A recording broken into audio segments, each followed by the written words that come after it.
Il me dit, là, t'as un problème, t'as l'impression que t'as 60 personnes qui te regardent. Et il me dit, non, en fait, t'as pas 60 personnes qui te regardent. C'est toi qui regardes 60 personnes. Je me suis dit, j'avais jamais vu les choses comme ça. J'ai le droit de trembler, j'ai le droit d'avoir peur, de rougir ou que sais-je. Ça ne dit rien de moi. Je ne suis pas défini par la confiance que j'arrive à montrer ou la peur que j'arrive à éviter de montrer. Si je pense que je suis nulle, si je pense que je mérite pas, si je pense que vraiment tout ça c'est impossible, etc., ça sera impossible pour moi parce que c'est ma règle de vie.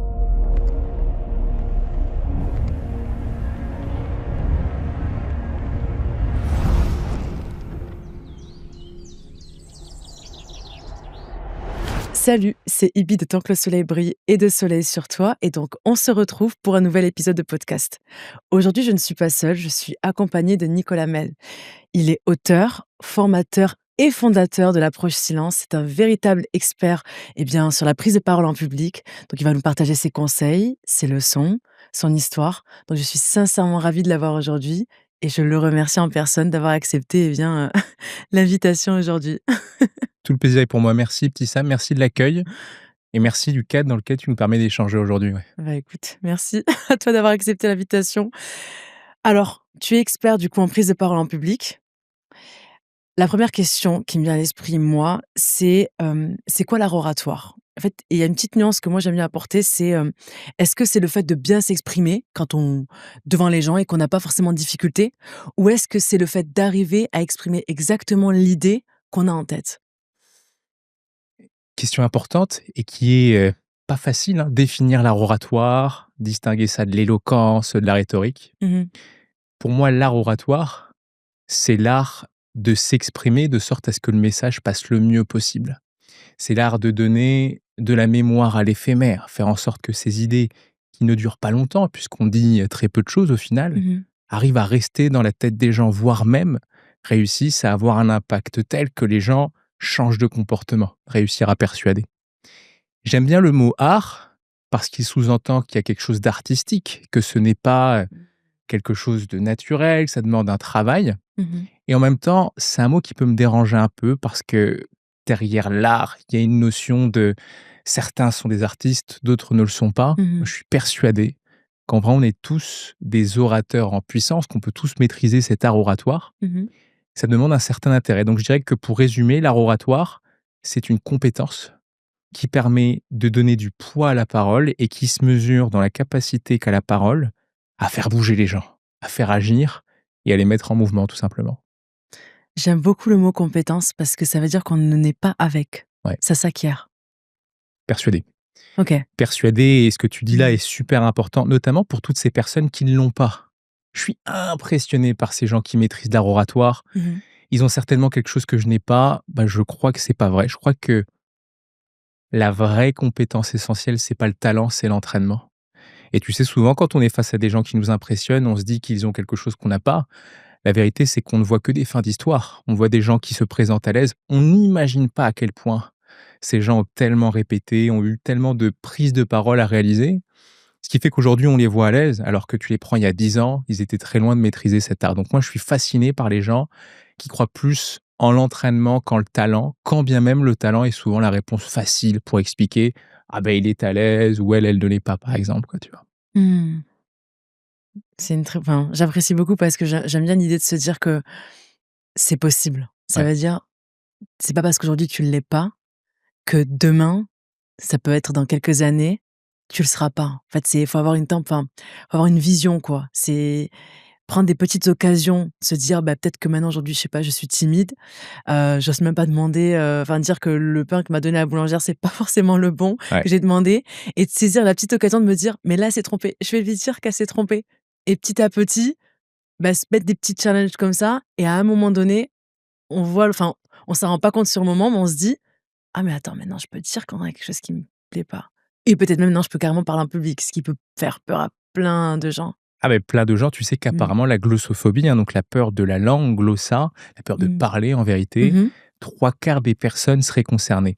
Oh. Et mon idée, et c'est énorme, tu as vu, Mmh. je pense que ça montre à quel point on vit dans un système qui nous a appris la peur. Rappelle-toi les petits Sam, je pense que Mmh. toi aussi tu as eu à faire ça. Mmh. La poésie que tu faisais au CP. Cette première fois où tu as dû parler devant des gens, te lever, oh d'un coup il y a beaucoup de gens dans la salle. Et puis Oh je là dois pas là. faire d'erreur parce que si je dis une bêtise, je perds un point. 2 bêtises, j'en perds 2. Ouais. Mince, il faut pas qu'il y ait de trou. Si j'ai un trou, je suis pas à la hauteur. En fait, je pense que on nous a appris à avoir peur de cet exercice, alors que tu vas aux États-Unis, Mmh. ils te ramènent un souvenir de vacances et c'est à ce moment-là qu'ils doivent parler en public. C'est-à-dire que la première prise de parole qu'ils font, Mmh. c'est quelque chose qu'ils associent au plaisir. Alors que nous, on l'associe à la peur de pas réussir, de pas avoir la bonne note. De ce fait, ça montre à quel point tout ceci est appris. Tu parlais de ces personnes timides qui pensent qu'elles peuvent évoluer. Moi, j'en suis persuadé. J'ai même une théorie qui va un peu à rebours de la timidité et de ses problèmes. C'est que une personne timide en situation sociale va avoir son cerveau qui va se suractiver. Ça peut être un problème, ça peut être aussi quelque chose d'intéressant. Pourquoi c'est un Mmh. problème? C'est parce que ça va créer de l'anxiété potentiellement. Mmh. Il faut vraiment que je sois parfaite. Mais ça peut être une qualité parce que si le cerveau se suractive, ils vont apprendre beaucoup plus vite, ils vont être stimulés davantage. Donc s'ils s'entraînent, ils progressent plus vite, ces personnes, elles progressent plus vite, ces personnes timides. Si elles ne s'entraînent pas, elles sont anxieuses plus vite et davantage, si on les compare aux autres. Et là, je pense à quelque chose et je me dis: «Mais est-ce que finalement cette peur de se tromper, Ouais. donc non seulement elle paralyse, mais du coup elle empêche en fait finalement d'apprendre et donc au final d'évoluer vers ce qu'on voudrait?» Et il y a quelque chose de très paradoxal. Mmh. Tu sais, on est peut-être ces profils de bons élèves qui veulent très bien faire Mmh. et j'ai peur de faire des erreurs parce que les erreurs, ça pourrait effectivement aller à l'encontre de ce que je veux faire. Mais j'ai Mmh. une question à te poser, petit Sam, est-ce que tu pourrais me citer 10 personnes, nom, prénom et les erreurs que ces personnes ont faites au moment de s'exprimer en public? Que 10.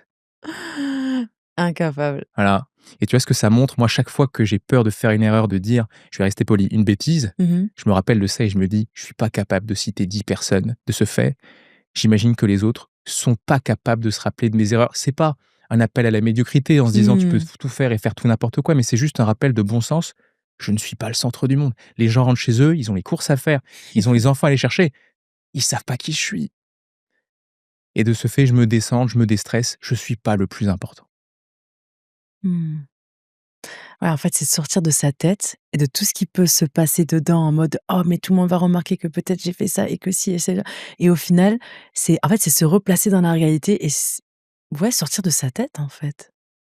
Ce serait C'est l'idéal. ouais, ouais. Tu vois? Même si on naît Mais nous et on meurt ouais, nous, au final, on est condamné, quoi. ouais, ouais, Mais tu as mmh. bien raison parce que je suis persuadé aussi que la relation nous aide à se sentir mieux et d'ailleurs, c'est l'inverse qui peut être considéré comme vrai parce que c'est la relation qui me stresse. Quand je parle en public devant des gens que je connais pas, Mmh. devant des gens qui m'impressionnent, c'est toujours la relation qui me stresse ou qui me rassure. Mmh. Et le regard des autres aussi, Ouais, parfois, mais ça, on y reviendra juste après. ça marche? Hem, est-ce que alors la question de la légitimité, est-ce qu'elle est pas aussi intimement liée à la prise de parole? C'est-à-dire et aussi d'ailleurs, à la confiance en soi? Oui, oui, je pense, hein, clairement. C'est un vrai sujet. Tu sais que beaucoup de personnes et je pense que beaucoup des personnes qui nous écoutent et qui te suivent doivent peut-être être concernées parce que c'est souvent les personnes brillantes qui ont ce syndrome de l'imposteur. Moi, j'aime bien dire un truc que je trouve assez vrai, qui est de dire que les imposteurs n'ont pas le syndrome de l'imposteur. Ouais. Tu as vu? Ce qui veut Mmh dire que mh. si on l'a, déjà, c'est qu'il y a des chances qu'on ne l'ait pas Mmh. et puis souvent, c'est terrible ce que je vais te raconter, petit Sam, mais tu sais, on se sent légitime quand, imaginons que je me mets là, Mmh. si je suis face à des gens qui sont là, ça va, je suis légitime. Ouais. Mais le problème, c'est quoi? C'est que plus je monte dans l'entreprise, dans l'organisation de ma carrière, je vais rencontrer des gens qui sont là et je vais commencer à me dire quoi? Je suis pas légitime par rapport à eux, j'ai pas ma place, c'est eux qui devraient faire ce que je fais. Et ça montre quoi? Ça montre que quelqu'un qui se pose la question de «je suis légitime ou pas» est en fait dans un complexe d'infériorité ou de supériorité. Est-ce que je suis le plus? Est-ce que je suis le moins? Ces gens qui se sentent légitimes, ce sont des gens qui se disent: «Moi franchement, je sais pas qui est au-dessus de moi, je sais pas qui est en dessous, mais ce qui est sûr, c'est que si je suis légitime, c'est que j'ai une valeur ajoutée. C'est-à-dire que je peux apporter quelque chose à l'autre». Et de nouveau, on retrouve ce que tu disais tout à l'heure, c'est-à-dire je me décentre, je me concentre sur les autres, la valeur que je leur apporte et ça m'aide à me sentir mieux. À l'inverse, je me concentre sur moi, où je suis par rapport aux autres, je me regarde par rapport aux autres pour savoir si je suis bon. Bah, de nouveau, on retombe dans ce piège de s'enfermer avec soi-même, se regarder, alors qu'en vérité, je crois que le confort, il est dans la relation. Quand on arrive à s'oublier et à se décentrer de sorte à réussir à se déstresser, quoi. Ah, c'est ouf parce que vraiment je m'attendais pas à Ah ouais? ce ouais, non, vraiment pas là. Mais je trouve ça super intéressant. J'aurais jamais pensé que pour s'améliorer en prise de parole devant un public, faudrait penser à l'autre parce que enfin moi, toutes les fois où je me sentais pas à l'aise face à une prise de parole en public, je me comment dire? l'autre, c'était ce qui me faisait peur. C'est parce qu'ils étaient là que je me suis dit: «Je suis pas bien, en fait» et là, en fait, le fait de se concentrer sur qu'est-ce que j'apporte à l'autre, moi, je me sens plus légitime et du coup, je me sens mieux, je me sens à ma place et je sais pourquoi je fais ce que je fais, pourquoi je suis là, quoi. C'est exactement ça. Mmh. Et tu vu, ça demande quand même de se décentrer suffisamment pour comprendre qu'est-ce que l'autre a à gagner à m'écouter. Je me mets à Mmh. leur place, quels sont leurs enjeux, ils ont ça à gagner, ils ont ça à gagner. Et au final, c'est là qu'on voit qu'on n'est qu'au service du message. Ça aurait pu être quelqu'un d'autre. Tant que je me concentre sur ce que je leur apporte, je me donne moins d'importance. En fait, c'est ça le vrai problème, je pense, des personnes timides, et je parle aussi pour moi. Mmh. On se donne un petit peu trop d'importance. On a ce sentiment, mais c'est le résultat d'un biais qui s'appelle le biais, heu, qu'on appelle le spotlight effect ou l'effet de projecteur. Ce sentiment d'être tout à coup le centre du monde. La vérité, c'est que chacun est pour soi le centre du monde. C'est pas parce que je suis devant eux que tout d'un coup je deviens le centre du leur. Mmh. Important de se le rappeler. Ouais, bah, je suis vraiment surprise là, je j'aime beaucoup, beaucoup. Alors du coup, on a un petit peu, heu, abordé déjà en amont, mais c'était pourquoi la capacité à bien s'exprimer à l'oral est l'une des compétences les plus stratégiques, que ce soit dans la vie professionnelle, académique ou personnelle? Question, centrale, hein. Mmh. Elle est d'autant plus importante pour les personnes qui n'ont pas cette compétence et qui au quotidien voient ce collègue qui a moins bossé, qui est moins sérieux, qui donne les réponses que eux auraient aimé donner. Elle est d'autant plus importante pour ces gens qui tous les jours sont frustrés de ne pas avoir réussi à dire ce qu'ils pensaient, Mmh. de ne pas avoir réussi à parler à cette personne à qui ils auraient aimé parler. Et tu vois, avec du recul, je me rends compte que la prise de parole, pardon, permet d'avoir 3 formes de reconnaissance. D'abord, la reconnaissance de soi, s'aimer un peu, se dire: «Bah, je suis fier de moi». Mmh. La reconnaissance des gens autour de soi. Je suis quelqu'un pour eux, j'existe. Quelque Mmh. chose de très ancré en nous en tant qu'être humain. Et puis, ultimement, la reconnaissance des gens qui ne nous connaissent pas et donc exister davantage. Je pense que maîtriser l'art oratoire, c'est une façon de laisser une trace dans ce monde et d'exister un petit peu plus pour les autres. Et on a tous ce besoin de reconnaissance, c'est assez humain. Donc je pense que c'est une façon au fond de s'épanouir, de s'émanciper et pour certains, c'est même, un essentiel pour être heureux quoi, pour arriver au bonheur. Mmh. Donc c'est une forme d'amour de soi et de respect de soi-même quand on arrive à exprimer ce qu'on ressent, au moment où on a envie de le faire, enfin, où on a ressenti le fort, sentiment qu'il fallait exprimer quelque chose et qu'on l'a peut-être pas fait, qu'on rentre à la maison, on se sent vraiment les bras ballants en mode: «Pourquoi j'ai pas dit ça?» Ou j'aurais dû dire Ou «J'aurais ça! dû dire ça». J'aurais dû dire ça, pourquoi je l'ai pas dit? Et puis ça reste et puis ça crée, tu sais, une émotion qu'on a envie de Oui, dépasser, quoi. c'est clair. Ah oui, ouais, je pense qu'on a tous vécu ça. Ouais, Toi, c'est tu profondément humain. quelqu'un de timide toi aussi, petit Sam, de base? Mais en vrai, oui, quand j'étais jeune, OK, totalement. Ah mais vraiment, totalement parce que, pour moi, c'était enfin, disons que l'école, c'était pas forcément une meilleure période de ma vie. OK. Donc pour moi, parler devant des gens, devant une classe ou même me montrer, c'était vraiment assez difficile et je pense que ce qui m'a beaucoup aidée, ça a été, mes études de droit.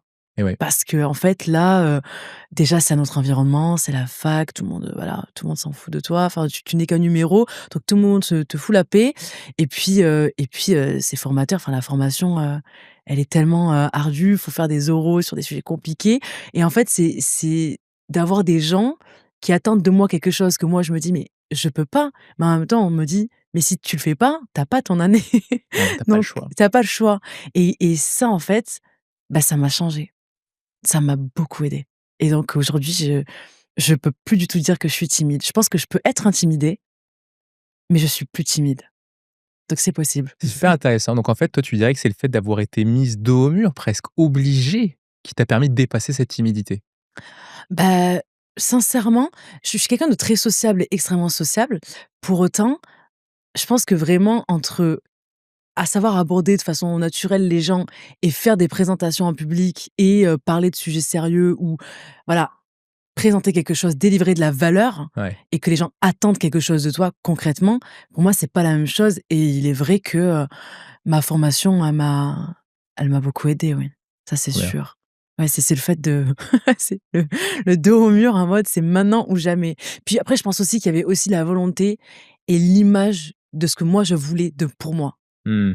et donc il y a ça et puis après moi aussi je dirais c'est j'ai cette vision de moi et cette vision de moi, c'est pas ce que je suis aujourd'hui et ça ressemble à ça et donc c'est cette envie profonde de c'est très profond ce que je m'apprête à dire, mais c'est la envie de vivre sa vie là où j'ai envie d'être et pas, de me dire: «Tiens, je finis ma vie là où j'ai pas envie de mourir», quoi.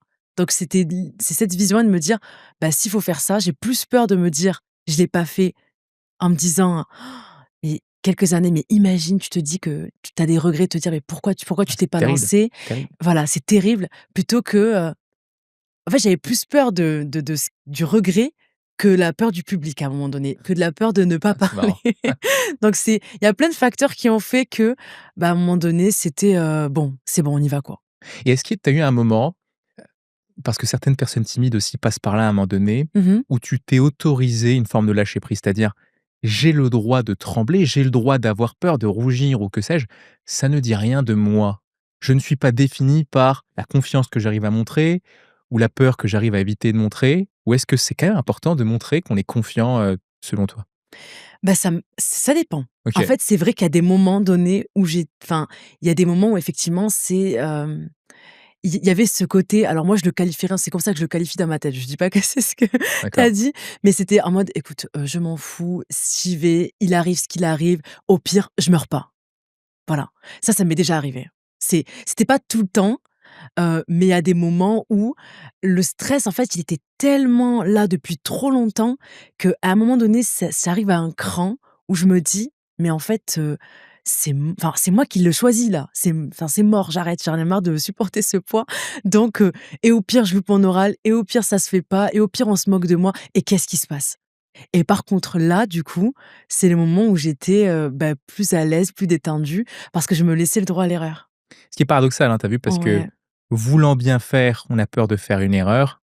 Et c'est super intéressant ce que tu dis parce que tu as réussi à trouver une solution dans la pratique. C'est-à-dire, tu as vécu des choses qui t'ont permis de prendre conscience. Mmh mh. Tu vois, moi, c'est mon cas et c'est le cas aussi de beaucoup de clients que j'accompagne. Mmh. Moi, pendant longtemps, avant un exposé, une prise de parole, quand j'étais étudiant à Sciences Po, j'allais au Monoprix et j'achetais une bouteille de Polyakov, 16 € à l'époque. Et je me prenais 2 shots de Polyakov avant d'aller dans ces cours qui me terrorisaient. Et puis j'avais aussi une bouteille dans laquelle je mettais de la Polyakov au cas où j'en avais besoin. Ouais. Et puis il y a un moment où j'ai dû prendre des antidépresseurs aussi. On sait jamais, ça peut aider à être à l'aise. Et puis, Mmh. un autre moment où j'ai pris des bêta-bloquants. Et ce qui est fascinant, donc les bêta-bloquants pour ceux qui connaissent pas, c'est, tu sais, c'est un médicament en fait à la base Mmh. qui ralentit le rythme cardiaque. OK. Donc c'est assez dangereux de prendre ça s'il y a Mmh. pas d'ordonnance derrière. Et le truc, c'est que quand ça se passait bien, je me disais que c'est grâce aux médicaments, que c'est pas grâce à moi. Et quand ça se passait mal, je me disais: «Il faut que j'augmente les doses». Sinon, j'y Mmh. arriverai pas. Et donc au final, quand bien même j'arrivais à passer la chose, j'ai terriblement perdu en confiance parce que c'est jamais grâce à moi, c'est toujours ma faute. Et tu sais, je dis ça parce que beaucoup de personnes, on ne s'en rend pas compte, mais moi j'étais étonné, tu vois, de voir un médecin que j'ai accompagné il y a pas longtemps à Montpellier, médecin, hein, qui, à chaque fois qu'il y a une prise de parole, un bêta-bloquant, d'ailleurs je crois que c'est un psychiatre qui lui avait recommandé ça, c'est terrible. Parce que là, on est en train de faire mal à des gens et on leur renforce une croyance qui est: «Sans ça, tu ne peux pas y arriver», et je suis persuadé que ce sont des bêtises. Je vais rester poli encore une fois. Mmh. Bien sûr. Ouais. Ouais, je savais pas que ça pouvait effectivement, C'est fou, hein? ouais, c'est fou. Bah, ça paraît encore plus fou parce que, bah, regarde ton parcours du coup. Moi, c'est là où je me dis, «Qu'est-ce qui s'est passé?» Qu'est-ce qui a fait qu'à un moment donné, switch? Est-ce que ça s'est fait d'un coup ou à nouveau petit à petit? Bah, je vais te dire un peu petit à petit, mais Mmh. s'il fallait résumer, j'ai eu, je pense, allez, 3-4 déclics qui m'ont beaucoup, beaucoup aidé. Vraiment qui m'ont permis de cranter en termes de progression. Le Mmh. premier, Mmh. c'était un truc assez fou. Je monte sur scène, je dois parler en public dans le cadre des cours que je prenais. Et j'étais terrorisé. Enfin, je sentais mon corps qui était rigide, c'était plus clair dans mon esprit, mais il fallait dire des trucs et je crois que je disais des choses mode automatique, hein, tu connais quand on est stressé. Mmh. Et là, il y a une personne à côté de moi, donc le formateur qui m'arrête et qui me dit: «Là, je sens que ça va pas, parce que tu es en train de te dire un truc qui va pas». Je lui demande: «Quoi?» Il me dit: «Là, tu as un problème, tu as l'impression que tu as 60 personnes qui te regardent». Et je lui dis: «Oui, j'ai 60 personnes qui me regardent». Et il me dit: «Non, en fait, tu as pas 60 personnes qui te regardent, c'est toi qui regardes 60 personnes». Je me suis dit: «Ah, j'avais Wow. jamais vu les choses comme ça». Et quand il m'a dit ça, je me suis dit: «Mais en fait, je suis tellement bête de penser que je suis le centre du monde. C'est pas moi qui suis regardé, c'est moi qui regarde.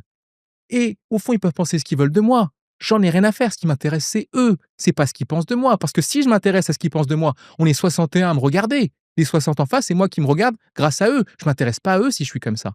je suis dans une démarche égoïste, alors qui n'a rien de narcissique. Mais quand on est effrayé, on se concentre sur soi. Non, moi je vois un tableau et je m'intéresse tellement aux autres qu'au final, ce qu'ils pensent de moi, ça ne m'intéresse pas. C'est eux.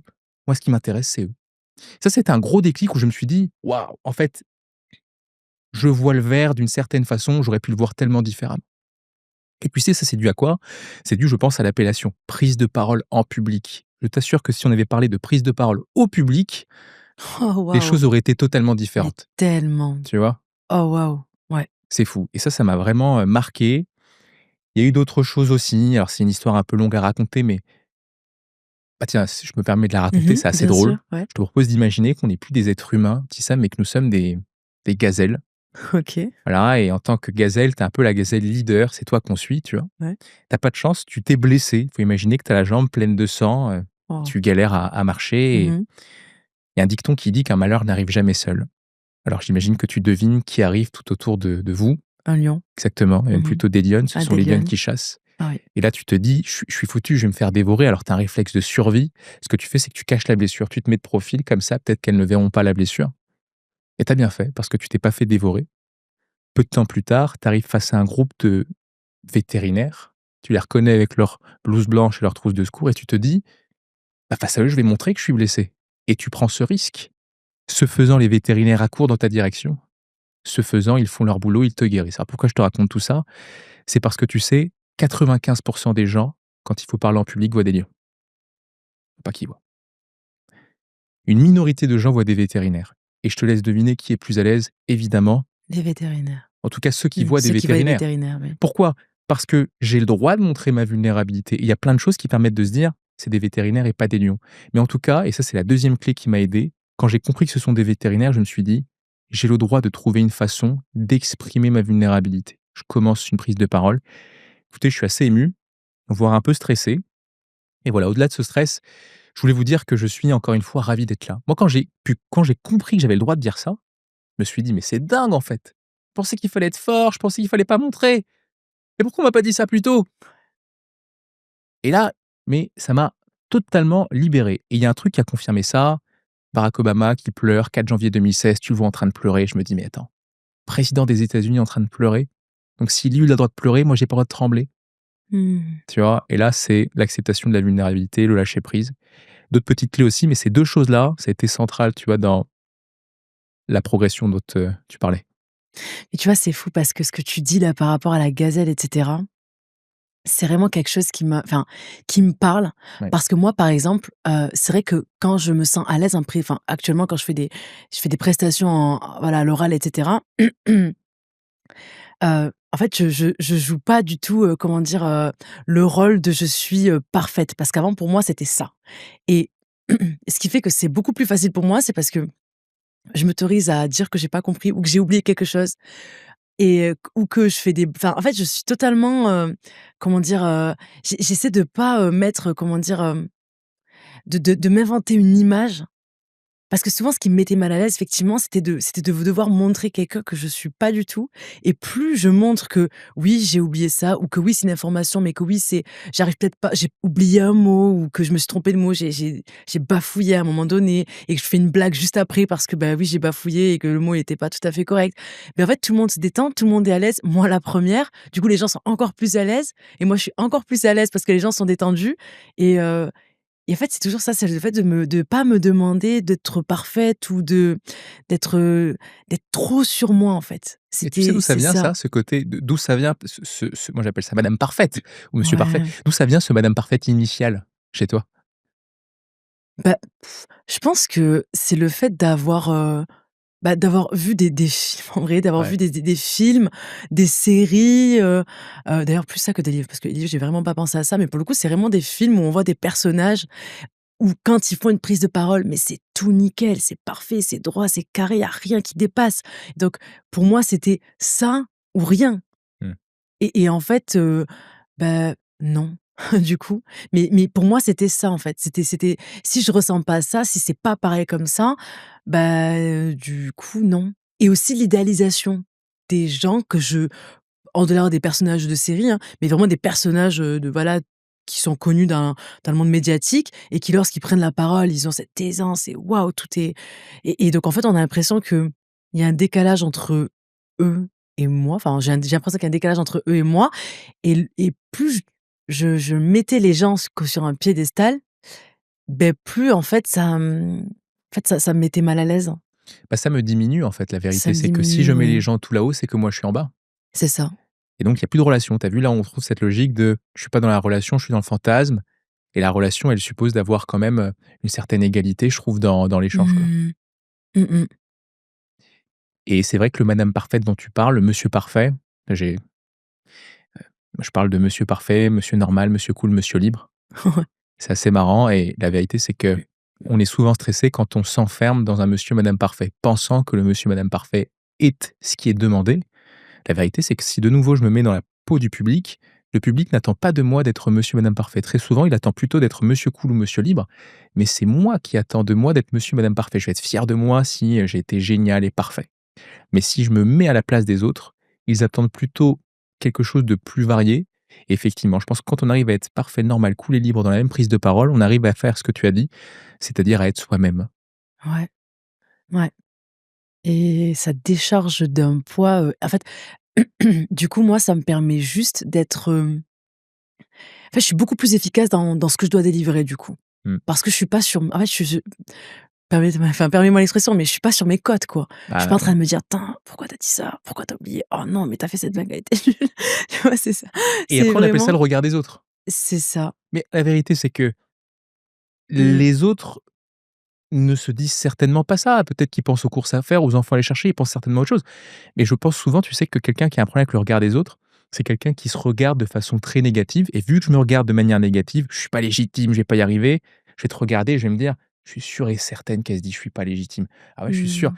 La vérité, c'est que je suis en train d'imaginer que ce que je pense, c'est ce que les autres pensent. Si je pensais de moi être génial, j'aurais beaucoup de mal à imaginer que les autres pensent autre chose. L'exemple parfait, c'est Donald Trump. Tout le monde pense il est moyen, enfin tout le monde, pas ceux qui ont voté pour lui, et pourtant, tu sais, il est en confiance. Parce qu'il a un regard sur lui qui lui permet d'imaginer que les autres ont un regard positif également, quoi. Ouais. Donc en fait, ça en dit plus sur nous que Je sur les pense autres. Ouais, mais je pense que qu'on ne c'est pourra vrai. jamais que supposer, hein, puisque de toute Ouais. façon, on est nous et on meurt nous, on saura jamais ce qu'ils pensent, hein. Même Ouais. quand ils nous disent: «C'est super», ça se trouve, ils pensent tout l'inverse. Ouais. Par contre, nous, on sait ce qu'on pense de nous. Ouais et c'est ce qui compte quand même. Ah bah, c'est en fait, je pense que le regard sur nous enfin, ça c'est quelque chose que c'est une de mes plus profondes croyances. C'est que je pense qu'il faut faire attention au regard qu'on porte sur soi-même. Grave. Parce que en fait, c'est vraiment ça qui va définir, ta vie. Pour moi, ça, j'en suis convaincue. Si tu enfin et je dis ça moi la première, si je pense que je suis nulle, si je pense que je mérite pas, si je pense que, vraiment, tout ça c'est impossible et cetera, ça sera impossible pour moi parce que c'est ma règle de vie et c'est pour ça que pendant longtemps, je n'ai jamais, compris cette phrase, mais ça m'a pris je pense 3 4 ans et elle revenait en flash comme ça dans ma tête, que vous pensez avoir raison ou enfin que vous pensiez, en être capable ou que vous pensiez ne pas en être capable, dans tous les cas, vous avez raison. Moi, je me disais: «Mais non, si je peux, je peux, si je peux pas, je peux pas». C'est pas logique, en fait. Du coup, vraiment, ça revenait, je me dis: «Mais ce mec, il a rien compris» et je me rappellerai toute ma vie. Ce moment, j'étais en train de balayer, la maison, j'étais chez mes parents, je balayais le couloir Trop bien. et là, la phrase est revenue Énorme. et là, c'est revenu en flash et j'ai fait: «Mais j'ai compris». J'ai posé le balai et je me suis dit: «Mais attends, mais en fait, j'ai compris. En fait, c'est une question de croyance.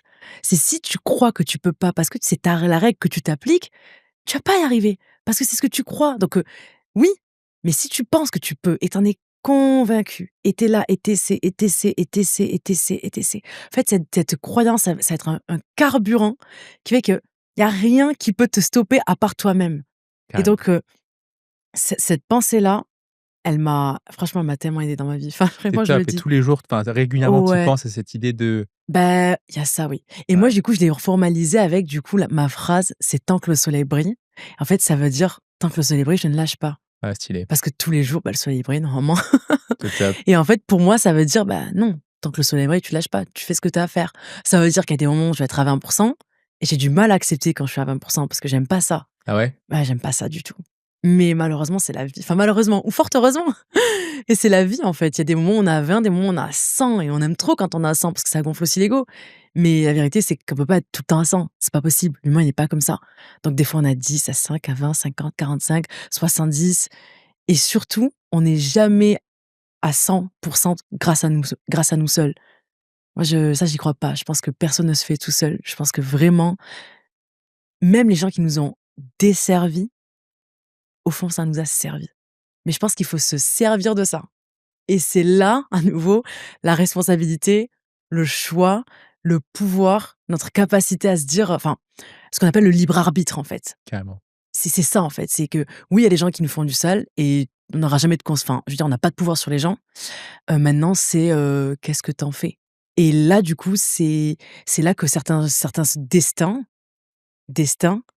se séparent, en fait. Dans le sens où t'as un mental, t'as un esprit, t'as des connaissances, t'as des gens qui t'entourent, plus ou moins positifs, mais ça Mmh. aussi, c'est un choix, du coup. Et il faut avoir enfin, l'humilité, certes, mais je pense qu'il faut des fois sortir son ego, accepter qu'on s'est trompé, accepter ça, c'est dur. Moi, Ah des fois, c'est c'est tellement dur. Moi, des fois, ça a été dur d'accepter de me dire: «Ah non, mais en fait, je me rends compte que j'ai foiré». c'est quoi la plus grosse, prise de conscience que tu as faite où tu t'es dit: «Ah ouais, je me suis foiré là-dessus»? Désolé, hein, moi Non, il y a pas de j'aime bien poser souci, des questions il y aussi. a pas de J'ai une problème. déformation professionnelle. Pardon. Il y a pas de problème.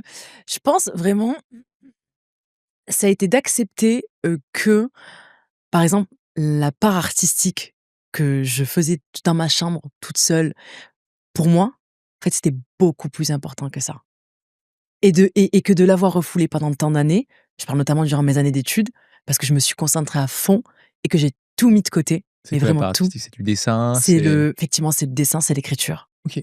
C'est le dessin, c'est l'écriture, c'est la peinture, c'est en fait, j'avais même utilisé ces mots, c'est d'extérioriser qui je suis, par divers moyens et vraiment, par plein de moyens. Enfin moi, j'aime trop créer et j'avais mis ça de côté jusqu'à ce qu'à un moment donné, en fait, je sentais qu'il y a quelque chose qui n'allait pas du tout dans ma vie alors qu'il y a plein de choses qui étaient positives et en fait, c'est parce que non, il y a j'avais mis de côté quelque chose qui était trop important, mais que moi je m'étais dit: «Non mais en fait ça va». Et pourquoi tu l'as mis de côté? Parce que ça me fait beaucoup penser à mon cousin, pareil, tu Ah sais, qui oui? est très artiste, mais qui est juriste d'ailleurs aussi. Ah beh oui, Très marrant tu et en vois? fait, tu sais, c'est marrant parce que ce qui se passe, c'est que sa mère a associé l'idée, bon j'espère qu'il le Mmh. verra, que je lui en parlerai. Le dessin, c'est sur les pauses, tu vois? C'est ton Ah, moment détente, mais après il faut être sérieux et puis ça donc faut ouais, pas non ouais, plus c'est ça, c'est ça aussi? c'est exactement ça. OK, d'accord. En Donc fait, il c'est avait un peu ça. honte de dessiner, tu sais, il était en mode: «Non mais enfin oui, j'avais un peu de temps, mais moi je c'est des petits trucs quoi», tu vois? J'en parle pas Ouais, trop, bah, c'est ça. Moi, OK. pareil, l'écriture, alors que c'est ma première passion. Moi, j'ai un amour pour les mots. Ah ouais, Ah ouais, j'ai même écrit, du coup, mon premier livre l'an dernier. Mais c'est parce que bravo. c'était, merci beaucoup. Parce qu'en fait, c'était de fin en fait, c'est pas que je l'ai écrit l'an dernier. C'est que j'étais toujours en train de l'écrire dans ma chambre. Mais en fait, je me disais: «Ouais, un jour, je le publierai, un jour». Parce qu'en fait, je me consolais dans l'avenir.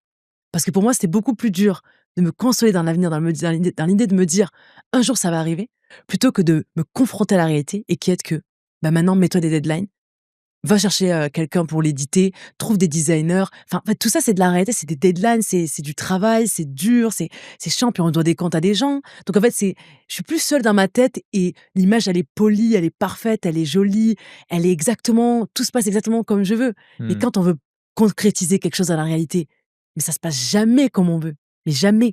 Donc en fait, c'est ça, j'avais peur de ça, moi. Donc je restais dans mon idée, dans ma chambre, en train d'écrire mon livre, mais vraiment de l'écrire, hein, tout était prêt. Mais je voulais pas le sortir parce que, en fait, j'avais peur. Peur que ce soit pas aussi bien que ce que tu avais idéalisé? Peur Oui, qu'il y ait des difficultés qui freinent, c'est ça. l'image que tu t'en étais fait? Oui, peur aussi d'avoir une image négative de moi parce qu'imagine, finalement, c'est pas aussi bien perçu que ce que moi je voulais que ça soit Eh oui. et donc en fait, bah, non, je préfère rester dans ma tête du coup. C'est mieux quand même. C'est plus C'est confortable, plus confortable. mais certains disent que c'est un confort inconfortable.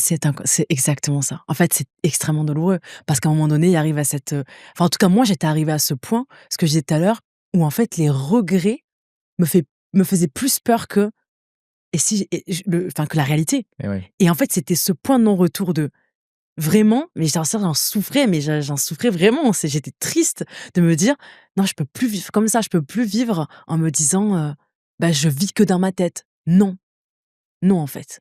Je préfère, souffrir parce que j'essaie, plutôt que de me dire: «Et si j'avais essayé?»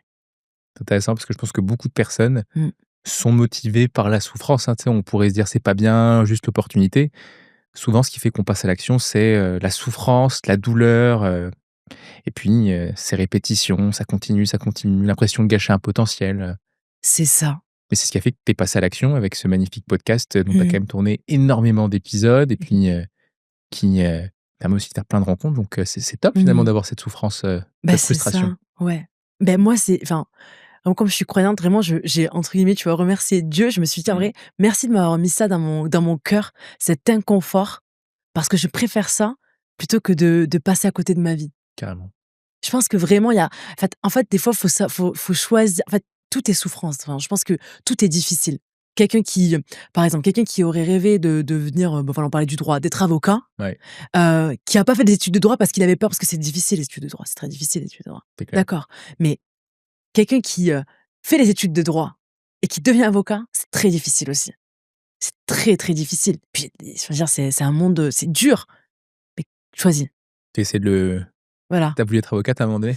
Oui. OK, OK, OK. Ça marche, tu parles en connaissance de cause. Oui. Mais du coup, c'est en fait, tout est difficile et moi, je le vois avec mes amis qui ont fait même d'autres secteurs Ouais, et tout est difficile, en fait. Tout est toujours dur. Donc en fait, c'est vaut mieux choisir sa difficulté, mais être sûr que derrière, il y a une chance au moins que ça se produise. bah, c'est Plutôt clair. que bah, voilà, plutôt que de que ça se produise jamais parce qu'on a juste jamais essayé. Ouais, c'est vrai et puis quand tu dis ça, je pense à je sais plus qui m'a dit ça, certainement un client qui m'a dit: «Choisis la chose qui pour toi est un jeu, qui pour les autres est un travail». Oui. Tu vois? Et c'est marrant, moi, tu me prends il y a 10 ans, faire des formations comme j'en fais un peu tous les jours, des conférences et cetera, mais impensable. Ça aurait mis mon corps dans un état de stress beaucoup trop important.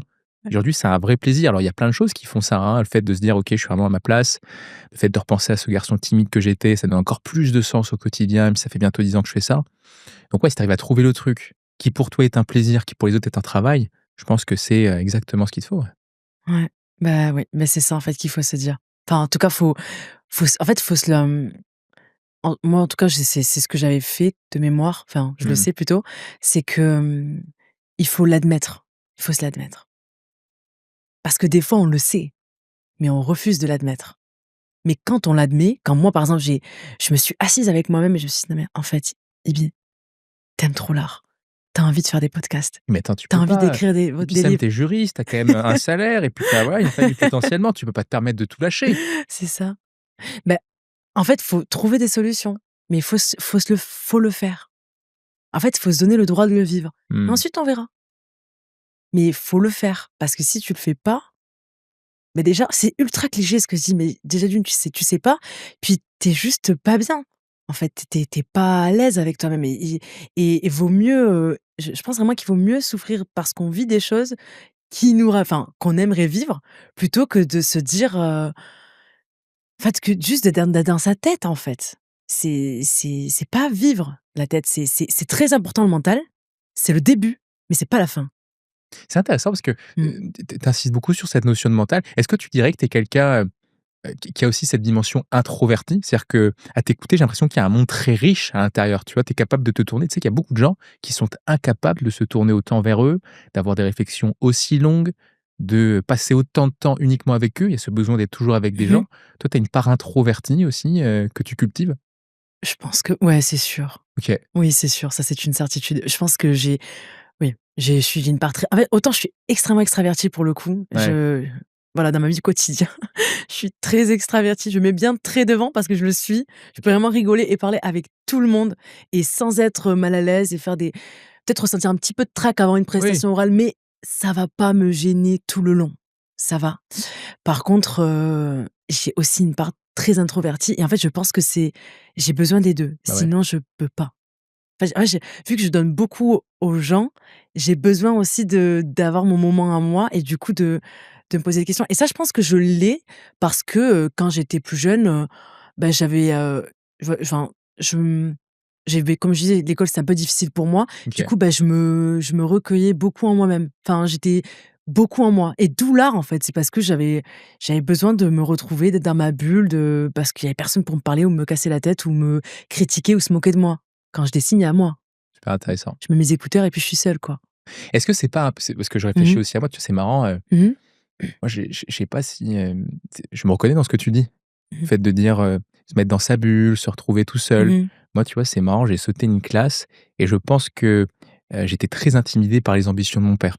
J'ai mon papa qui est ivoirien, ma mère qui est Mmh mh. italienne, donc 2 figures, de l'immigration. Mmh. Mon père qui a toujours rêvé d'être prof, mais qui y est pas arrivé Mmh. et donc qui a reporté un peu ses ambitions, comme c'est le cas de certaines personnes issues de Mmh. l'immigration, sur ses enfants. Mmh. Et je sais que très tôt, tu sais, je lisais des livres alors que les gens ne devaient pas lire de livres. Enfin, ils Mmh. jouaient, moi je savais pas ce que ça voulait dire jouer et cetera. Mmh.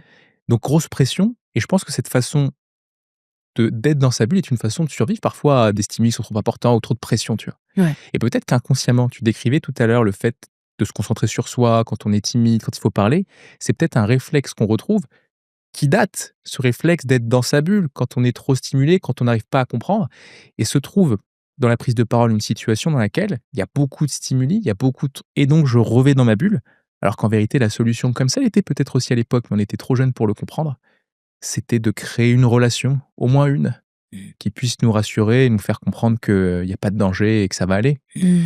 Même si à l'époque on n'avait pas eu cette chance, et en même temps on savait pas la demander tout simplement. Oui, bah, oui. On sait pas forcément mettre de mots, Mmh. enfin, on sait même pas d'ailleurs que c'est un problème sur le moment, je pense. C'est bien après. Ah, c'est plus une solution sur Oui, le c'est moment. plus une solution. Ah, tu vois? Ouais, Enfin, je me sens pas ouais, bien, bah, je vais rester dans ma bulle et puis il y a des livres et puis ouais. il y a plein de trucs et cetera. Les autres, je Voilà, les les calcule pas, livres, quoi. ouais. Tu vois? J'ai lisé énormément de livres aussi. Ah ouais? Ouais, ouais.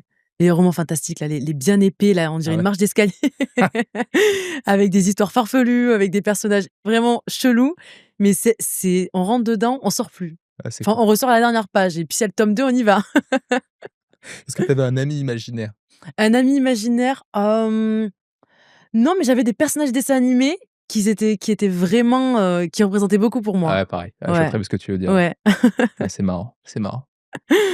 Alors, parce qu'on a beaucoup parlé en fait, je pense que la plupart des questions, on les a un peu, hem, une dernière avant de passer à la tradition de la maison tant que le soleil brille. Yes.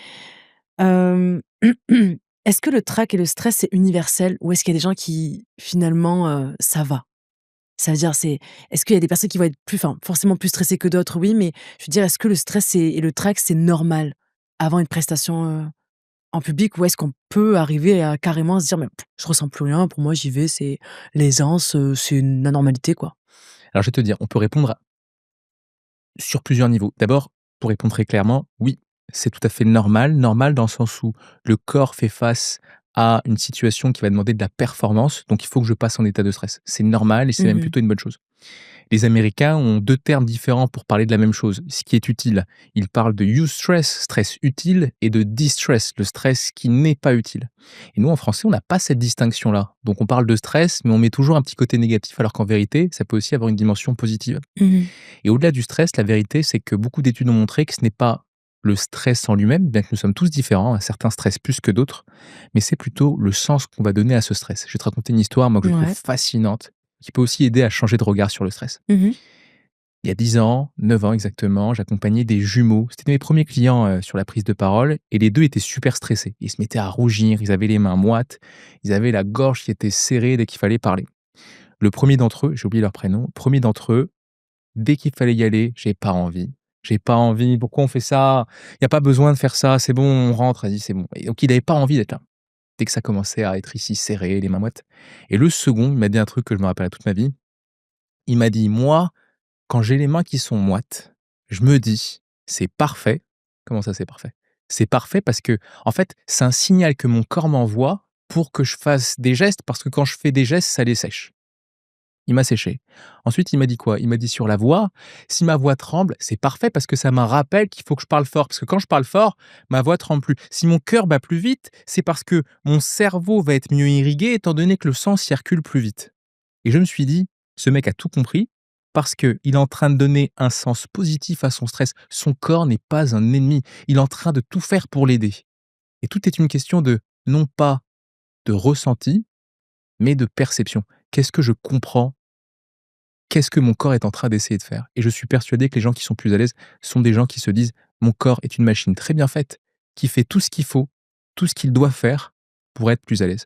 Après bien sûr, on pourrait changer un peu la perception de la situation, la perception de ses capacités pour réduire le distress, mais il faut absolument avoir un regard, si ce n'est positif, utile sur ce qui est en train de nous arriver, sinon on peut pas avoir confiance en soi, confiance en son corps. Super important, hein? Waouh! Mais là, en fait, tu touches à un point qui est super, super, super important. C'est la signification et l'interprétation qu'on met aux choses. Parce qu'en Exactement. fait, on revient un peu sur ce dont tu parlais, tu vois? Un peu le point de vue. Ouais. En fait, c'est ça. C'est vraiment ce qu'il a fait, par contre, c'est très fort. En plus, je trouve ça encore plus beau de se dire que c'est 2 jumeaux et pas la même perception du tout. Exactement et après ils luttaient, tu vois, les 2 l'un Mmh. contre l'autre et bon, au final, le deuxième était bien plus à l'aise et même quand bien même ils avaient objectivement les mêmes symptômes, Mmh mh. rougissait et cetera, l'un le vivait beaucoup mieux que l'autre et ça Mmh. change tout donc je pense que voir le stress comme un allié ou en tout cas pas comme un ennemi, c'est indispensable si on veut avoir confiance, si on veut croire en soi. Ouais. C'est pas de se dire qu'on a un problème parce qu'on stresse, c'est plutôt de se dire: «Mais c'est juste le signal que là, je vais faire quelque chose de challengeant, mon corps il est en train de se préparer, tout est OK, la machine elle est prête, allez!» Mais évidemment, parce que si on se dit ça, si on se dit ce que tu as dit, c'est: «Il y a un Ouais. problème», on va développer la peur de soi. J'ai peur de moi et de mes réactions et je vais me mettre à me regarder. Est-ce que tout va bien? Est-ce que je stresse? Est-ce que Mmh. c'est bien? Est-ce que c'est normal? Je Et suis là, pas c'est même normal? plus Mince, il faut ouais. pas qu'il voit et on en revient dans le piège de l'auto-centrage Mmh. qui n'a jamais aidé à être à l'aise dans une relation, tu vois? C'est un piège, hein, dans lequel on peut sortir, mais ça demande, voilà, de changer sa façon. Le verre ici, bah, tu vois, certains te diront: «Bah, il est à moitié vide», d'autres te diront: «Il est à moitié plein». Les 2 ont raison. Donc la question, c'est pas de savoir qui a raison. La question, c'est de savoir quelle est la façon de regarder ce verre qui va m'aider à être plus à l'aise. Ouais, donc en fait, c'est que finalement, c'est pas que en fait, c'est il y a des pensées qui sont dysfonctionnelles à partir du moment où elles nous desservent. Dans le sens où si on a des pen comment dire? Il y a on a un regard sur, en fait, il faut essayer de sortir de soi, si je peux dire ça. Bah, c'est ce qu'on disait depuis tout à l'heure, hein, Ouais. mais d'essayer d'adopter des perceptions qui vont nous servir. Même si sur le moment on n'y croit pas, parce qu'au début c'est quand même challengeant de se dire: «Non mais là tout va bien», alors que je suis au bout de ma vie, par exemple et de se dire: «Non mais en fait je crois que je vais bien, il faut que j'apprenne à croire que je vais bien parce que c'est ça la réalité, même si je le sens pas pour le moment. Mais je sais que c'est ça la vérité, enfin c'est que tout va bien». Alors je le dirais un peu différemment, Oui. c'est-à-dire que, tu vois, j'ai essayé de faire ça, c'est-à-dire j'avais pas Mmh. confiance en moi et tous les jours j'avais ma phrase, je me répétais: «J'ai confiance en moi, j'ai confiance en moi». Ouais. Je pense qu'il y a des limites à ça Mmh. et du coup, ce que j'ai trouvé, c'est plutôt de me dire des choses qui sont vraies et qui me rapprochent de l'objectif. Par exemple, si j'ai pas confiance en moi, je vais pas me répéter: «J'ai confiance en moi», je vais me répéter: «Tous les jours, je fais quelque chose pour avoir de plus en plus confiance en moi» et ça, vu que c'est vrai, il va y avoir plus d'adhésion émotionnelle et donc ça va m'aider. Si je me répète des choses que je sais fausses, le cerveau va Mmh. entrer un peu, tu vois, en En confrontation. conflit. Ah Exactement, en oui, conflit, ouais, ouais. je comprends. OK, donc il faut aller dans faut le prendre un petit peu, avec son empan. Enfin, je sais pas comment Ouais, c'est expliquer. ça Ouais, c'est exactement, ouais. ça. Chacun avec sa prise, ouais. Chacun avec sa prise. Très bien. Bah, écoute, merci beaucoup en tout cas. Merci à toi, plaisir. Là, on va passer à la dernière petite liste de questions. Yes. Donc c'est la tradition de la maison tant que le soleil brille. En fait, c'est une petite liste de questions, 4, que OK, je pose à chaque fois pour chaque invité. Donc des petites questions qui n'ont rien à voir avec la thématique de base. Est-ce que tu es prêt? ready, prêt. Alors la première question, c'est le pire conseil qu'on t'ait donné dans ta vie? Dans ma vie, Ouais. sois naturel. Ah, j'aime bien. C'est le conseil où en fait qui te stresse parce que tu te dis: «Oh, je suis pas normal si je suis pas naturel», qu'il faut pas bosser, qu'il y a pas d'entraînement, Ah oui. qui te perturbe parce que tu sais pas ce que ça veut dire. Ouais. Et dès qu'il y a quelqu'un qui me dit: «Sois naturel», moi tout de suite c'est ça veut rien dire. Je préfère dire: «Essaie de rendre des choses habituelles». Tu as vu? C'est-à-dire comme la marche c'est rien Mmh. de naturel, quelqu'un qui a jamais appris, c'est pas marcher, c'est quelque chose d'habituel. Je crois plus en l'habitude qu'en la nature, je sais pas trop ce que c'est. Intéressant. Ouais. Ah, j'ai jamais entendu ça. C'est stylé, j'aime beaucoup. 2e conseil enfin non, 2e question, c'est le meilleur conseil qu'on t'ait donné? Ouais, le meilleur conseil, j'y ai pensé en venant, c'est: «Commence petit, pense grand». Ah ouais. Tu vois? En mode, si je cherche à être Usain Bolt tout de suite, je vais avoir peur de courir. Je vais même pas essayer parce que c'est trop, je vais même pas progresser, je vais angoisser à l'idée de pas y arriver. Mmh. Donc commence petit, sois dans l'action petit, mais pense grand. Ne perds jamais ton ambition de te dire un jour: «Je vais être tout en haut de ce que j'ai envie d'être. Je vais être le Usain Bolt de la prise de parole». Je le pense, mais je commence petit. Ça me fait penser à la phrase, je sais pas si tu la connais: «Sic parvis magna». Non, La grandeur vient des débuts modestes. bah, voilà. J'aime beaucoup cette phrase. Mais je suis totalement d'accord avec toi. En fait, c'est et moi, tu vois, pour l'imager, ce que tu viens de dire, moi, du coup, je marche beaucoup dans la campagne, chez mes parents dans le sud de la France et du coup, C'est dans le sud? ouais, près de Toulouse. Ah énorme, d'accord, OK. Ouais. Je viens de Toulouse de base. Enfin, je suis même près de OK. Toulouse de base. Ah mais moi je suis de Béziers à la base. Ah oui? OK. C'est marrant, on est pas loin. Pas loin Et donc, un jour, pendant que je marchais, j'ai eu j'observais le paysage et je me disais: «Mais c'est fou, c'est tellement beau!» Genre, c'est magnifique. Genre, il y a des plaines, des vignes, des rayons de soleil. Enfin, c'était au moment du coucher de soleil et bref, magnifique et je me disais: «Mais qu'est-ce qui fait que ce paysage est beau?» Et je me suis dit: «Mais en fait, c'est parce qu'il est composé d'1 milliard de détails». Mais 1 milliard de détails et là, je me suis Mmh. dit: «Mais en fait, c'est comme une vie». C'est des petites actions, des petites actions, des petites actions et à un certain moment, on se dit: «Mais c'est qu'une brindille, ça c'est qu'une fleur, ça c'est qu'un petit caillou, ça compte pas». Mais en fait, des années plus tard, 10 ans, 20 ans, 30 ans, 40 ans, en fait, ça fait le paysage que j'avais en face de C'est moi ouf, hein, c'est tellement vrai ce que tu dis. et du coup, ça, je l'avais gardé, ça, c'est un truc que je garde en tête. Je me dis: «Non, ça, je le garde». Genre, en fait, à chaque fois que je veux négliger quelque chose, non, Mmh. ça c'est la petite brindille que je pose là-bas là. Ça c'est le petit nuage, qui fait bien, qui casse bien sur le ciel. Ça c'est le petit rayon, ça c'est le petit oiseau qui passe bien au bon moment et du coup je me dis: «Non, ça compte. Ne crois pas que ça compte pas, ça compte». C'est juste que si tu négliges les petits détails, tu négliges tout. Bah, tu négliges toute la peinture, tout en fait au final et ça vaut pour tout. C'est un examen, c'est important, mais c'est toutes les heures que j'ai révisé le Mmh. trimestre qui a fait qu'au final, je l'ai validé. Donc Évidemment. ça compte. Donc c'est pour ça que maintenant je pense à ça. Enfin, quand tu me dis ça, je pense à ça. Je trouve que c'est très vrai. Et c'est quoi la citation exactement? Sic parvis magna. OK. Ouais, je pourrais te la Ça rappelle faire. les cours de latin si, Ouais, mais c'est ça c'est exactement, ouais. d'accord. Mais moi je l'ai lu, je l'avais vu dans un film et je l'avais noté parce que je trouvais que sa signification était magnifique. Enfin, Énorme. la grandeur vient des débuts modestes. La grandeur vient des débuts modestes. Beh, Ouais, c'est cruellement vrai. c'est complètement vrai. Bah oui, Mais même pour les plantes, même pour tout, enfin tout est lié. c'est clair. Troisième question, si tu pouvais créer une loi et que tout le monde devrait respecter, ça serait quoi? J'ai essayé d'y réfléchir, j'ai eu beaucoup de mal.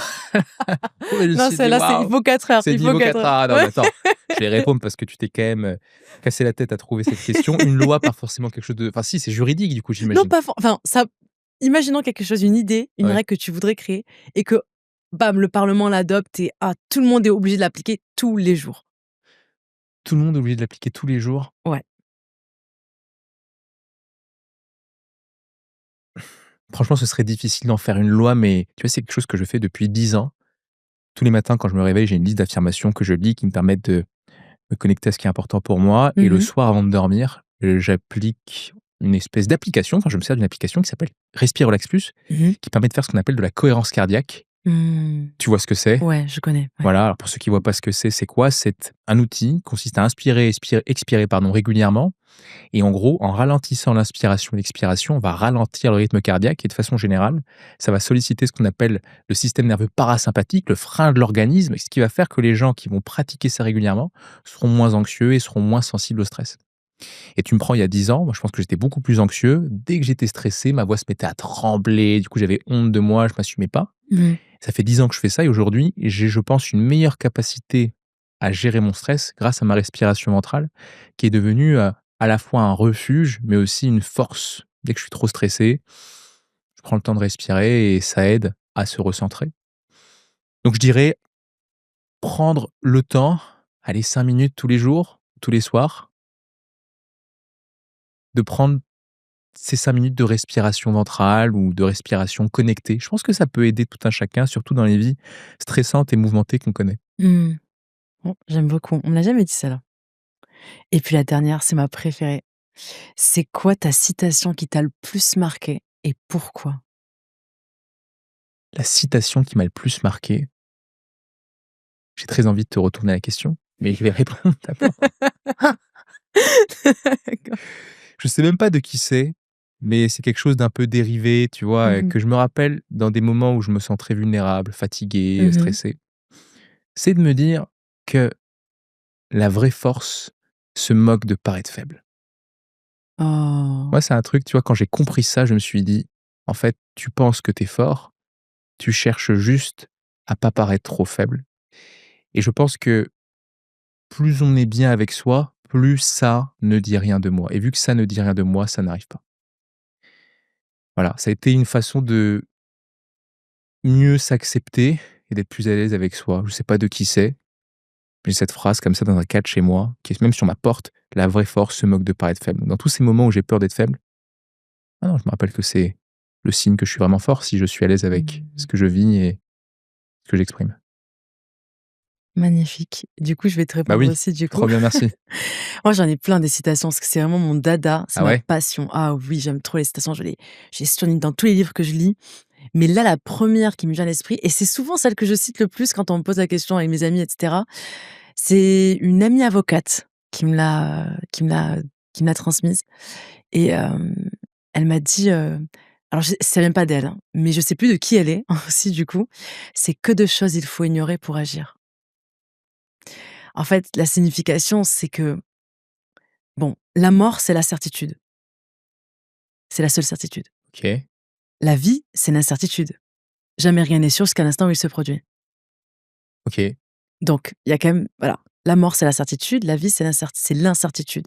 Sauf que souvent, nous, quand on sait pas quelque chose, on stresse. Mais je sais pas si j'y vais. Je sais pas si je vais publier ce livre, je sais pas si je vais faire ce podcast. Parce qu'imagine, ça va pas marcher. Je sais pas. On sait pas, en fait, de quoi la vie est faite. Grave. Mais en réalité, c'est parce que l'humain ne sait pas qu'il agit. C'est parce que tu sais pas, c'est parce qu'il faut te ignorer tant de choses sur la vie Mmh. qu'on se met à agir autant. Donc en fait, finalement, des fois, on est en colère contre l'incertitude, on est frustré par l'incertitude, alors que c'est inhérent à la vie, Ah, c'est super intéressant. tu vois? Est-ce que ça veut dire que si on était plus certain, on agirait moins? Tu sais, c'est le fameux, paradoxe de Dunning-Kruger, Ouais. c'est-à-dire qu'à trop en savoir, on est, stressé de ne pas être à la hauteur. C'est-à-dire que quand plus j'en sais, plus je sais que je ne sais rien. C'est ce que disait Mmh, Aristote, me ouais, semble-t-il, hein. ouais. Est-ce que c'est ce que tu es en train de dire aussi? C'est-à-dire qu'il faut peut-être pas trop en savoir parfois? Moi, je pense qu'il faut pas trop en savoir. Même, et franchement, ça me coûte de le dire dans le Ouais, sens où je suis une personne, j'aime bien quand même, j'ai besoin de savoir. Mais ouais. au fond, je me dis: «Non», parce que c'est parce que je sais pas que j'agis. Si je savais si je savais, enfin déjà d'une, il y aurait plus aucun goût, il y aurait est-ce que j'agirais autant? Non. C'est parce que si la vie, elle a autant d'intensité, comme elle peut en avoir, si elle prend toutes ces couleurs d'émotions, parce que la vie, elle a pas de goût sans les émotions, hein. Ah. C'est vraiment les émotions, c'est le goût de la vie. Ah bah, c'est du sel, hein. Sinon c'est fade, hein. C'est du sel, c'est du sucre, c'est de la mer, c'est de tout. Ouais. Donc je veux dire, s'il y a pas tout ça, cette incertitude qui est inhérente à la vie, bah, l'action, elle est pas là. Et donc en fait, non, c'est bien qu'il y ait de l'incertitude parce que du coup, c'est grâce à ça que tu vis et que tu racontes ton histoire parce que tu agis. Tu vas essayer, tu contactes telle personne, tu fais ce diplôme, tu lances je sais pas, cette émission, tu fais peu importe ce que tu fais, tu achètes cet appartement, tu te lances dans l'immobilier, tu fais de la C'est crypto, marrant, je je sais pensais à la pas. même chose. C'est marrant que tu parles de ça, je me suis dit: «Mais, elle a grave raison, bah, du coup, pourquoi je cherche à tout savoir?» Oui, parce que sinon on ne fait rien. C'est très fort ce que tu Mais dis. oui, sinon on fait rien. Sinon on fait rien. Bah, il y a qu'à voir dans la vie quand on sait que finalement on a quand même la chose, est-ce qu'on se donne autant? Non. La vérité, c'est que non, parce que c'est Mmh. acquis. Mais non, quand on sait pas, je vais me bouger. Je vais avoir du stress, je vais me coucher Oui, tard, mais je vais faire une erreur. Si attends, mais si je sais pas tout et si j'ai pas toutes les infos, je vais peut-être acheter cet appartement, j'aurais pas dû l'acheter. Je vais peut-être faire venir cette personne, j'aurais pas dû le faire venir. et ben la vie, elle prend des couleurs et on apprend. Ouais, d'accord, bah, tu bien raison et c'est très vrai, c'est-à-dire que ça demande d'avoir cette logique. Je sais plus quel livre s'appelle, comme ce à quoi je pense, c'est, oui, Fixed Mindset, Growth Mindset, tu sais, cette idée de Ça me dit un truc. toujours plus. Tu sais, tu as des Mmh. personnes qui sont en mode fixed mindset, c'est-à-dire ils apprendront jamais, c'est terminé, une fois qu'ils terminent l'école, c'est Ah fini. oui, Growth oui, oui. mindset, j'ai jamais assez, toujours apprendre. Et le fait d'avoir cet état d'esprit un peu en mode dev perso, bah, ça permet d'accueillir cette erreur, cet échec que j'aurais fait parce que j'agis, parce que je sais pas ce qui va se passer, quoi. C'est ça. En fait, faut accepter en fait, moins on accepte l'incertitude de la vie, moins on la Mmh. vit, Ah, parce c'est qu'on est clair. figé. En fait, on attend quelque chose qui n'arrivera jamais. C'est-à-dire la certitude de savoir si ça va se passer. Mais c'est pas ça la vie, en fait. Mais vraiment, c'est-à-dire qu'il y a que la mort qui est certaine. Alors je suis désolé parce que j'ai envie de Oui, te poser une question, oui. qu'est-ce que tu dis à des gens, parce que j'en vois tous les jours, qui rêveraient d'être entrepreneurs? Qui rêveraient de lâcher leur boulot? Non pas qu'ils n'aiment pas, Mmh. mais ils sentent qu'en vérité, je pourrais plus me diriger vers ça. Tant qu'ils n'auront pas essayé, ils ne sauront pas si c'était une bonne idée. Est-ce qu'ils doivent le faire? Est-ce qu'ils doivent quand même se baquer un peu? Qu'est-ce que tu leur recommandes à ces gens-là? Moi, je pense qu'il faut être très stratégique dans la vie. Très stratégique. C'est-à-dire, heu, si tu as la possibilité de pas mettre tous tes œufs dans le même panier, le fais pas. Mais tu peux toujours te lancer. En fait, je pense que Mmh. considérer qu'il y a tout ou rien, c'est faux. Ouais, La c'est vie, vrai, elle est pleine de nuances. c'est vrai. La vie, elle est pleine de nuances. Moi, je pense qu'il faut se lancer, qu'il faut essayer, tout en étant stratégique par rapport à sa position. On a tous une intelligence, on peut tous faire preuve d'intelligence si on se rappelle qu'on en a, voilà, tout Grave. simplement. Et que, voilà, on prend sa situation, j'ai un plan, comment je fais? bah, là, vraiment, on se pose la question et pas qu'on se dise: «Non, mais peut-être que» non, vraiment, si demain je te dis: «Tu pas le choix et que tu peux», qu'est-ce que tu ferais pour de vrai? Mmh. Genre et c'est comme moi, par exemple, quand j'ai essayé de faire ce podcast. Qu'est-ce que je me suis dit? Bah, qu'est-ce que je fais? Bah, faut que je contacte des gens. Faut que je cherche un studio. Mais c'est des questions pratico-pratiques, hein. C'est à un moment donné, c'est sortir de sa tête, c'est comment je peux rendre ça possible? Voilà. Et par rapport à sa situation de vie, avec ses moyens. Et quand on se pose vraiment la question, qu'on prend un papier ou sa tablette ou son iPhone, si on est dans les transports en commun, parce qu'on sort du taf et on se dit: «Tain, mais j'en ai vraiment marre» et qu'on se pose des vraies questions et qu'on réfléchit vraiment comme si c'était le cas pratique que tu dois rendre demain en TD parce que tu as pas le choix de le rendre ou Mmh. ton PowerPoint que tu dois rendre la semaine prochaine parce que tu as pas le choix de le rendre. Si tu te poses vraiment la question et que la seule personne à qui tu dois rendre des comptes, c'est enfin toi-même, bah là, il y a des choses qui se passent. Ouais, c'est clair. Mais je pense qu'il faut le faire pour de vrai. Genre être sérieux dans sa démarche et pas juste, le prendre à la rigolade. Être sérieux. Qu'est-ce Ouais, que je ferais? et ce qui t'a aidé un peu, c'est cette souffrance et tu disais à un moment donné cette Mmh frustration mh. dans laquelle je me retrouve. Tu vois, moi, j'ai été, on va dire salarié à la banque publique d'investissement et en Mmh mh. fait, j'allais au boulot le matin, je comprenais pas ce que je faisais. Je comprenais pas, genre j'arrivais devant des ordis, je me disais: «Ça va être ça ma vie, de 8h30 à 19h et je dois me presser pour aller à la salle de sport». Mmh. Enfin, je ne veux pas critiquer parce qu'il y a des Oui. gens qui font ces métiers et qui les apprécient, mais moi j'avais l'impression de pas du tout être légitime. J'étais très impressionné par ces gens qui semblaient à l'aise dans ce cadre-là. J'en voyais Mouais. plein, tu sais, qui étaient épanouis, je me disais: Mmh. «Mais comment ils font?» Mais vraiment, j'étais en mode: «Comment ça se fait qu'eux sont à l'aise là-dedans et moi je me sentais pas du tout à l'aise?» Par contre, je rentrais chez moi le soir, j'habitais à Aubervilliers à l'époque, Mmh. de 20h à 23h, je recevais des clients chez moi, Mmh ils mh. me payaient 10 € de l'heure, enfin Mmh. et j'étais trop content. Je me disais: «Waouh, j'adore ce moment-là, il est incroyable» et le lendemain, je retournais au boulot, je me disais: «Mais ah non, c'est Ouais. pas» et à un moment donné, j'ai eu la chance parce que j'étais jeune, j'étais encore étudiant, donc le choix n'a pas été trop engageant. Mmh. Au début, ça a pas été forcément, très bien. Là, on est, ouais, une équipe de 7 personnes, c'est trop cool. Mmh. Mais franchement, la souffrance aide aussi parfois à aller pousser la décision Mais moi, et je pense que choisir. l'humain change que quand il souffre, sinon Ouais, il change pour personne d'autre. Donc voilà, je pense qu'il faut avoir ça en tête. constat sur lequel je te rejoins, ouais. Ouais. On changera pour personne, personne ne change pour les autres. Juste quand ça se te fait suffisamment souffrir pour te dire plus jamais. Peu importe le sujet d'ailleurs, hein, c'est pas que pour les rêves, ni pour les ambitions professionnelles, c'est pour tout, dans les relations, dans la famille, dans la santé, dans tout, le sport, enfin C'est tout, vrai, hein? dans tout. Ouais, c'est vrai. Si c'est pas toi que ça fait souffrir, même si ça fait souffrir toute la planète entière, tu ne changeras pas. Voilà. On termine sur une note très positive. C'est souffrez, si vous voulez agir. Carrément.